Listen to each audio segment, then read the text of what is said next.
it takes time to adjust to new circumstances. And just because your title has changed doesn't mean the relationships are going to magically change overnight. And to Yeah. not be concerned if it's taking a little bit of time to transition into the new role, that's not a sign that anything's wrong. It just is the reality of the situation.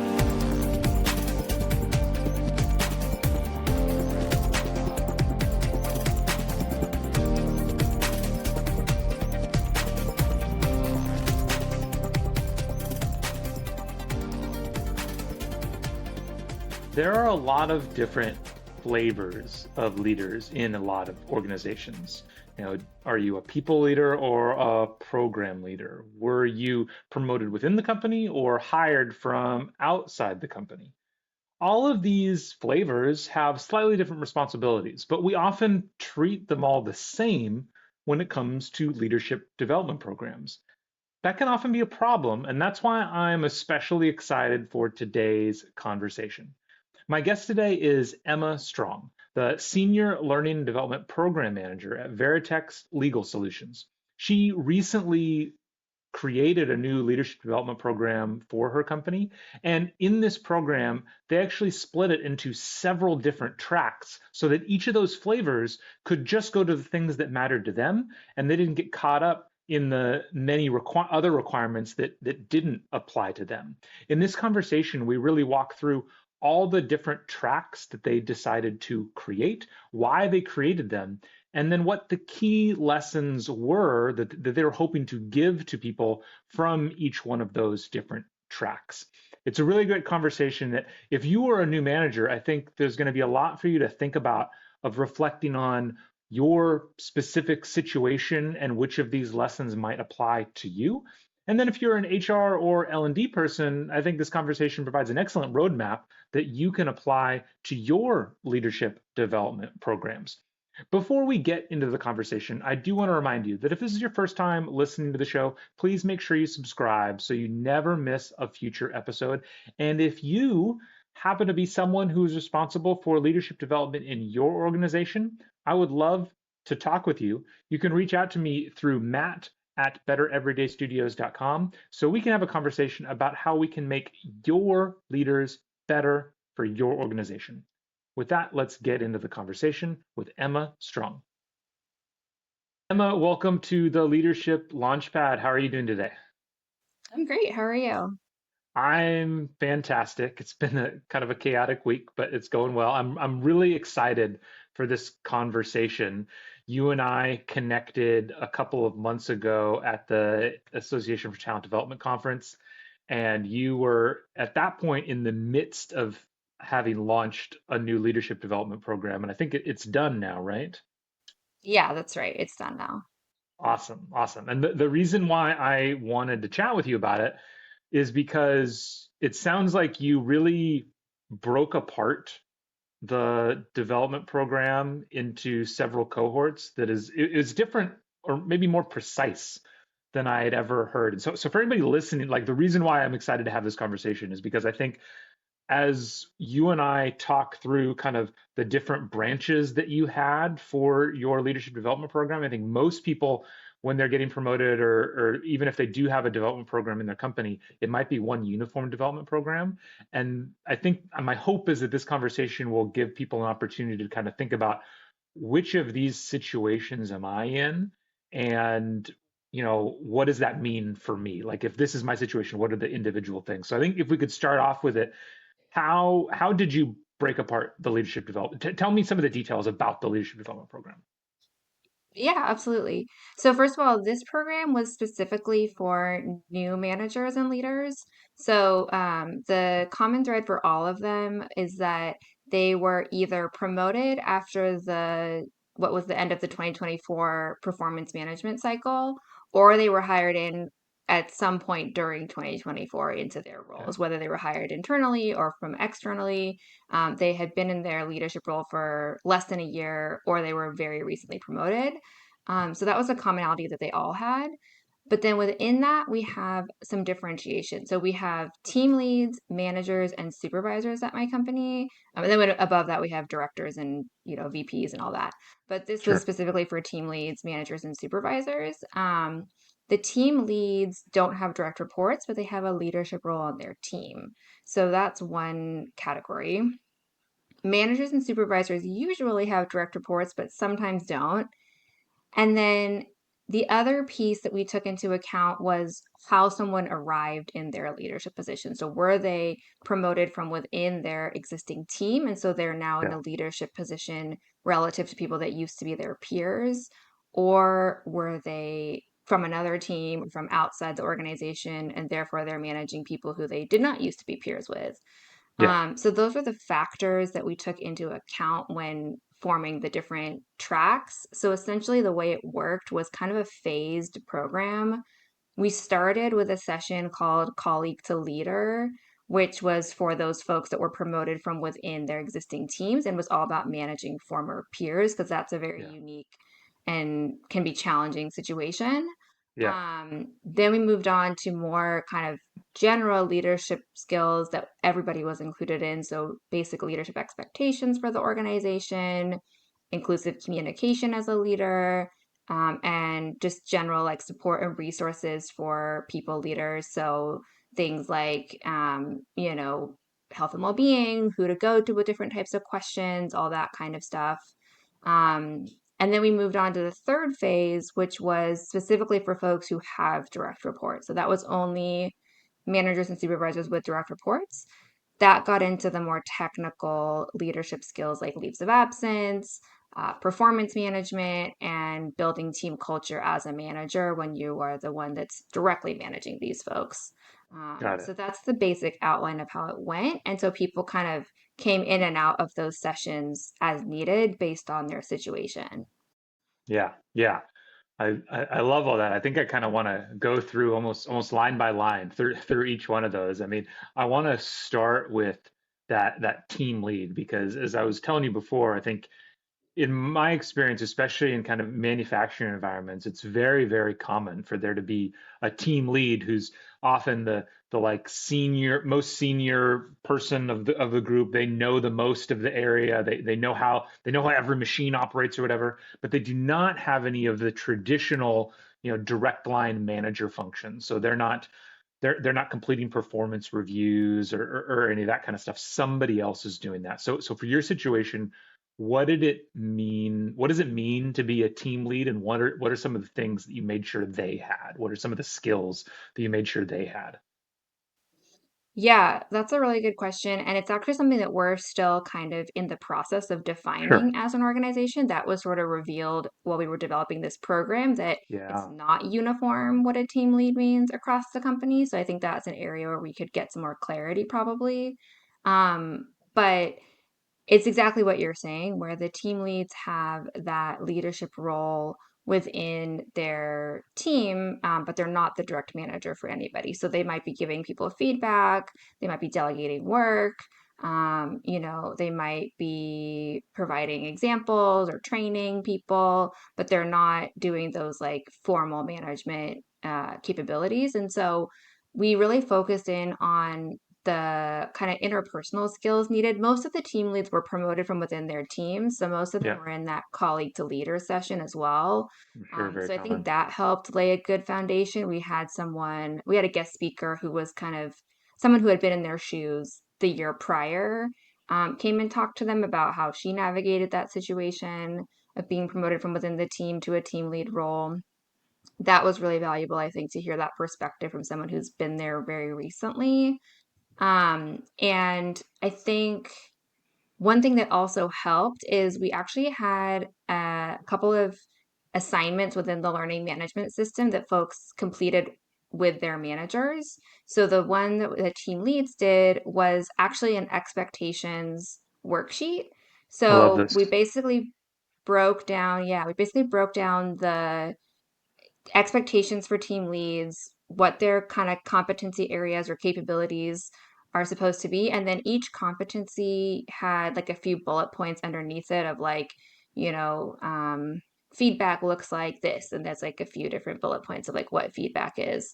That all came from a resource we have that defines the job levels at our company. So that's where that information was pulled from to create that worksheet. Yeah. But then the part that I thought was actually most valuable was instead of just going over the worksheet and thinking like, okay, these are all the expectations, I have to do all these things now, the exercise was actually to sit down with their manager and identify of these sub bullet points under feedback, what's the most important one for our team and what's an example of what that looks like on our team. And then they had to write that in a little box and submit that worksheet, that completed worksheet in the learning management system. So I reviewed all those assignments. I basically gave everyone 100% if they did it, as long as they like put some effort Yeah. in, because it was more about the exercise than me grading them and like giving one person 97% and the other one 98%, whatever. But I thought it was a really hopefully helpful exercise for them to go through that together and actually define a little bit more clearly where their role starts and ends, where their manager is going to support them, and all that kind of stuff. I love that because, like we were saying, it sounds like the lead role can be relatively cloudy in your organization. It's been cloudy in every organization that I've ever been at. And I don't think that's ever really going to change, because the lead role in particular is very situational, depending on how many people are there, how many direct reports the manager has, like all kinds of stuff. And so chances are the best way, maybe the only way to get clarity on the role is to just make sure there's clarity between the lead and the manager. If you can make Right. sure, even if it's kind of cloudy across the organization, as long as it's clear between the lead and their manager, it should be okay. It shouldn't get too far outside of bounds. And the other thing I love about that is anyone can do that. Every new lead, I would suggest, whether they have somebody like you that's pushing it and forcing them to do it or not, it's a great way for you to just say, hey, what do you want me to be doing? What are the most important things that you think is should be for my role versus what's your role? I Yeah. love that. And we actually started, so that assignment was developed for the team lead specifically. But then once we had the idea for it, we thought it would actually be helpful for everybody. So the managers and supervisors had their own version of it that had the manager and supervisor competencies. So actually, everyone in the program was assigned a similar conversation. It was just two different worksheets because it's like two different competency sets, basically.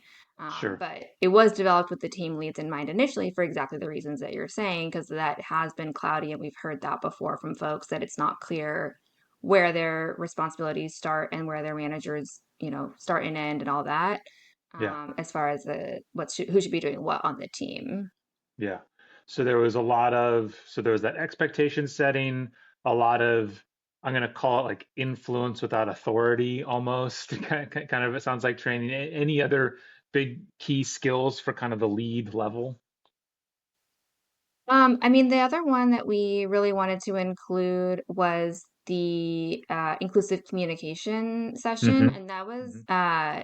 it was really about inclusivity in general. We framed it as inclusive communication because communication is kind of sometimes an easier entry point for folks Hmm. to start to become more inclusive is if they make some little shifts in their languaging or their way they're Yeah. writing emails or things like that. That can go a long way towards fostering an environment of inclusivity. And Yeah. we are really big on that at our organization, making sure people feel valued, making sure their diverse perspectives are being honored and all of that. And so Yeah.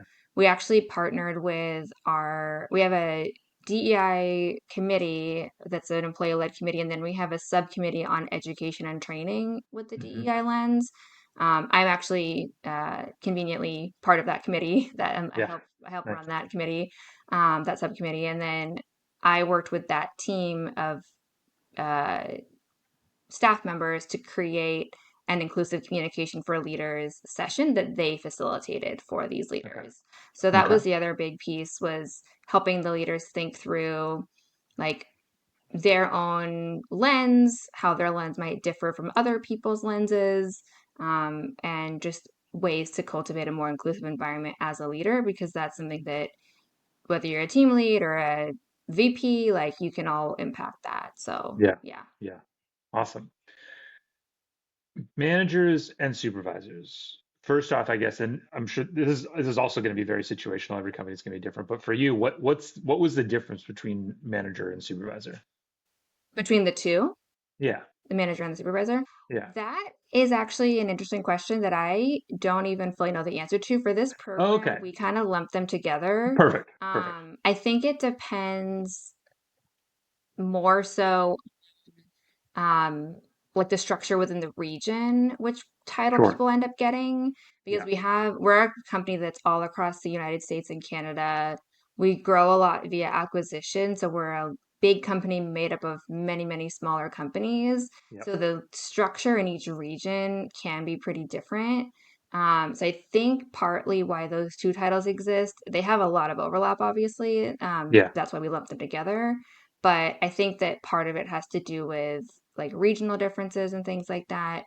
But it's a good question that I don't fully know the differentiation between the two because we put them Yeah, together for this purpose. perfect. Yeah, yeah. And I just didn't know since you had separated them, I didn't know if there was a specific thing you were targeting. So taking them as a bucket, Yeah. what were then some additional? I mean, obviously, a lot of the things that you talked about for the leads, I'm sure they also went through. But then, what are some of the additional steps that you made sure they had? Yeah, for sure. So they did go through, if they were promoted from within their team, they went through the colleague to leader. Sure. Everyone did inclusive communication. Everyone did support and resources for people leaders. So they were all together for that section. Yep. The managers and supervisors went on to do a leaves of absence session. So Okay. all about like what is a leave of absence? How do you know if you're supposed to reach out to the people team to find out if a leave of absence is appropriate? All that kind of stuff. Because that's where organizations obviously can get into a sticky situation if someone is should be on a leave and they're not on a leave and that kind of thing. I want to pause on that for a second because I think you're 100% right. I had no idea about this when I first became a leader. So what just high level, not that we need to go deep, but just like what are a couple, if you remember, what are a couple of things that stress of like, I guess like, what does it mean to be on a leave of absence, and what are some of the reasons why people end up on that? Yeah, I think one of the biggest takeaways for leaders from that session is that employees don't always come to you and say, I need a leave of absence, right? Like you Mm, actually have to listen for clues that it might be appropriate to suggest or look into a leave of absence. So, for instance, like at our organization, if someone's absent, I think it's for more than 3 consecutive days in a row, like for whatever reason, um, at that point, they're supposed to reach out to the HR team to find out if a leave would be appropriate for that person, got it. like partial leave or a modified schedule or just something, Got right? it. So maybe it's an extended illness and it's a one-time thing and they just got a really bad flu and they'll be back in a week and it's fine. But sometimes it's an indicator that something bigger is going on that would warrant a leave. Um, Because Also, just like signs to look out for employees that they might need that accommodation, and then the different types of leave. So like Family Medical Leave Act leave in the US, those kind of like regulations, and a little bit stressing the importance that it's actually not lawful to have someone not receive the benefits of a leave if they qualify yeah. for it. Yeah, and I think that's the key point is there's all kinds of implications that it has on their health care, their pay, there's lots of things that it can tie Job into, security. yeah, in a very legal way. So it's really important to get it right. Okay. Yeah. Anything else for the, yeah.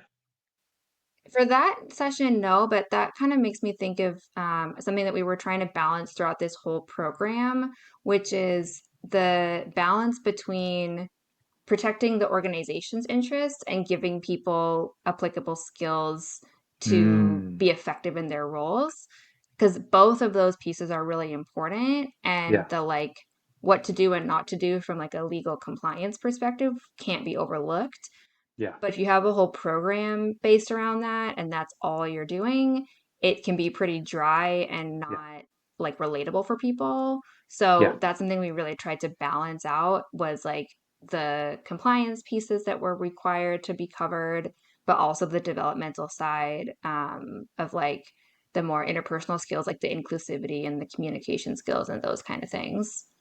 so important to mention because yeah, somebody like me, you bring in somebody like me, and I'm like, okay, let's go with the core leadership skills. Let's do this. If something's led from a very traditional HR person, then all it is the like, here's how you do leave of absences, here's how you do, it can be, but yeah, it is a balance because chances are, I think a lot of the legalistic stuff is usually in like the 10 to 20% of the time. 80% of the time, everything just works out. Everything's fine. Everybody's coming to Right. work. Everything's all good.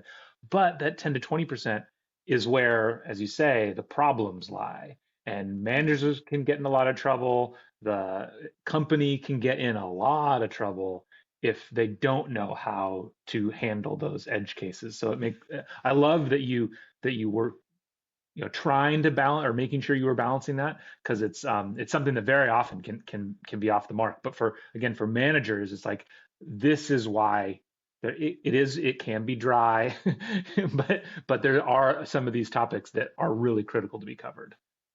Yeah, and my biggest takeaway for the participants from all of these sessions was the same really for no matter what the topic was for each session, which is just reach out if you have a question, or even if you think there's a chance in some possible universe you might have a question, like anytime that pops into your mind, like, I wonder if I'm doing this right, to reach out for help either from their manager or from the HR team. We partnered with the HR business partners to do this program as well. So they were facilitating some of those more compliance heavy sessions. Yeah. So they got to like meet those people and see that they're not scary and all that. If I had one takeaway from the entire program, it was just to reach out and remember that like resources exist because they're Yeah. not going to remember the specifics of like what defines FMLA leave. Like that's not going to be something that sticks in their brain long term. But Yeah. as long as they know that it leaves exist and there are regulations around them and they need to reach out for help if they need more information, that's all that I wanted. So true. So important. So I want to come back. You've mentioned this a few times. The last kind of category, which is it was the first, the difference in what people took was right at the beginning. But the last category that I really want to dive into is this idea of internal promotion versus external promotion, and that's not external to the company necessarily, but external to the team. So if you are Right. now leading people who were your peers, I hear about this all the time about the challenge of making this transition. Hmm. What were some of the main takeaways that you were hoping people got from that? Yeah, I think one of the biggest takeaways from that session that I was hoping people got from that is just to give it time because it takes time to adjust to new circumstances. And just because your title has changed doesn't mean the relationships are going to magically change overnight. And to Yeah. not be concerned if it's taking a little bit of time to transition into the new role, that's not a sign that anything's wrong. It just is the reality of the situation. Um, Another thing was just the transparency and like open communication with that. Our guest speaker who came to that session talked a lot about that, about how she sat down with people and kind of had conversations and said, like, this is my new role, but we can still have a good relationship in these different ways that we've established over the years. And it's just shifting a little bit now, but it doesn't mean things are changing like drastically or anything like that. Just having those open conversations with people. Hmm. And then another thing is also just having that professional judgment and discernment over like what should be shared with the team members and what maybe needs to stay within the leadership team. Yeah. Um, because previously, if you were a peer to someone, you probably talked about kind of anything and All kinds of everything things. that you were aware of because that's what people at that level are privy to as far as information and strategy and all that stuff.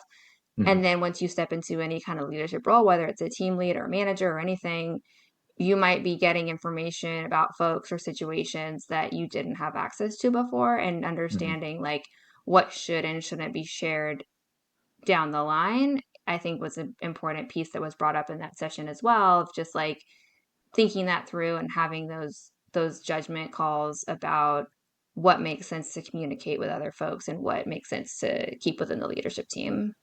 Yeah, it's because it's a balance, right? I think in a lot of time, I mean, you were talking about inclusive communication, but communication in general is such a big part of being a leader.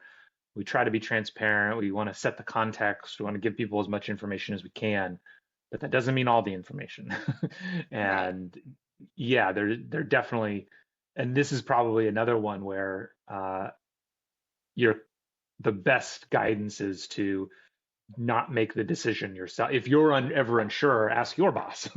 you know, Right. just keep raising it up the chain uh, to if you're ever unsure. Mm-hmm.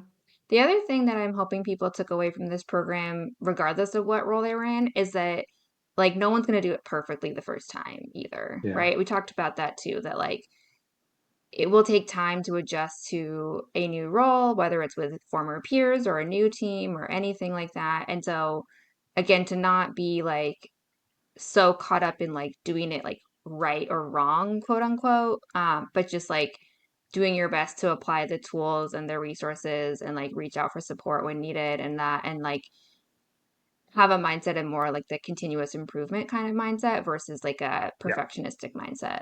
yeah.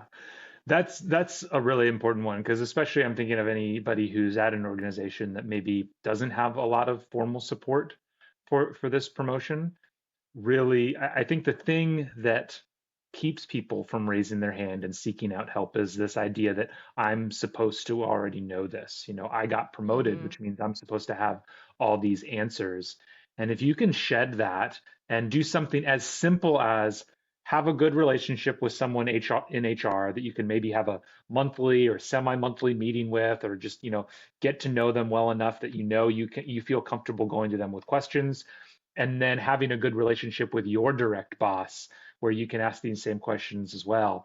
If I bet for every manager, if you could have those two meetings once a month, once a quarter, it would probably transform frontline management in every company. Yeah, potentially. Yeah, and I think part of modeling that like not perfectionistic mindset was through some of the guest speakers that we had. So when Oh, the way I identified the guest speakers was it was people that I spoke to when I was doing my needs analysis for the program. So I was talking with other managers to see who had been recently promoted or recently hired in to find out about their experience when they went through that to see what I could glean from them that would be good for the program overall. And so one of the managers spoke about how he came from a small acquisition, was used to having all of his team on site and didn't really understand the importance of one-on-one meetings or team meetings when he first transitioned into a leadership role within this distributed organization. And so sure. it took him a while to actually realize why those types of meetings matter and how the impact they can have. And so I asked him if he would be willing to share that story with our new managers in the program to say, like, not everyone's going to get this right the first time. Like, here's an example of someone who's standing up in front of you as a leader in this program saying, like, I didn't do this right the first time. But then I learned and I like set new expectations with my team and I made changes and here's the benefits that we've had from it. And so I really tried to find people who I thought would be willing to share those growth stories Yeah, so that it wasn't like they were presenting a picture that they were perfect at it on day one. yeah. Awesome. I think that, yeah, that's so great. Uh, as a way to show less. It's not just you or somebody from HR standing there saying like this is the perfect way to do everything. It's like, no, these are the mistakes that I made and these are the lessons that I learned so that I'm trying to pass them on so that they don't so you don't run into them as well. Well, it sounds like you did a really thoughtful job of kind of thinking through everything. What are the differentiations between people? How do we make sure we give them content that's tailored to them so that not everybody's just sitting through things that don't really matter. Uh, so congrats. It sounds like you got through the first one. I'm sure there's plenty of lessons learned to roll into the next one. But your description of it, I think, is going to give tons of people some value if they're sitting in an organization which doesn't provide these resources. I think there's a lot in here for people to grab onto. So thank you so much. Yeah, of course. You're welcome. It was great to chat through it, and it was a fun program to run. I'm looking forward to doing it again. Awesome. Well, have a great rest of your day, Emma. Thank you so much for being here. Thank you. Thank you so much for listening to today's show. If you are looking for help turning your organization's great engineers into great managers, me and my team at Better Everyday Studios would love to help. We deliver targeted and interactive training workshops that are designed to help build the 3 fundamental skills of any new manager: building trust, giving feedback, and setting goals. Reach out to me through matt@bettereverydaystudios.com so we can start making your organization better every day.